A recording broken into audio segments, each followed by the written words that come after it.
ரசம் இருந்தால் உடனடியே இது செஞ்சு சாப்பிட்றலாங்க. இது எப்படி செய்கிறதுன்னு பார்த்துக்கலாங்க. அடுப்பில் கடாயை வச்சு எண்ணெய் சேர்த்திக்கலாங்க.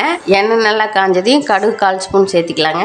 கடுகு வெடிச்சதையும் பெரிய வெங்காயம் 1, கருவேப்பிலை 1 இனுக்கு இதை நல்லா வதக்கி விட்டுறலாங்க. இந்த அளவுக்கு வெங்காயம் நல்லா வதங்கி வந்ததையும் தக்காளி 1 கட் பண்ணி சேர்த்திக்கலாங்க. இதுக்கு தேவையான உப்பு இப்போவே சேர்த்திக்கலாங்க. நல்லா கலந்து விட்டு தக்காளி நல்லா மசிஞ்சு வர்ற வரைக்கும் நல்லா வதக்கி விட்டுக்கலாங்க.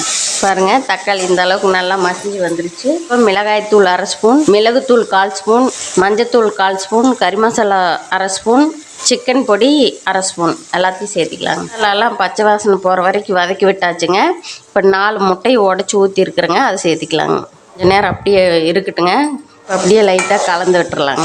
ஓரளவுக்கு கலந்து விட்டுட்டு தேங்காய் ஒரு 4 ஸ்பூன் சேர்த்திக்கலாங்க. ஒரு 5 நிமிஷம் நல்லா கலந்து விட்டுறலாங்க. இது ஆல்மோஸ்ட் ரெடி ஆயிடுச்சுங்க. ரசம் இருந்தால் போதுங்க, டக்குன்னு இதை செஞ்சு சாப்பிட்றலாம்.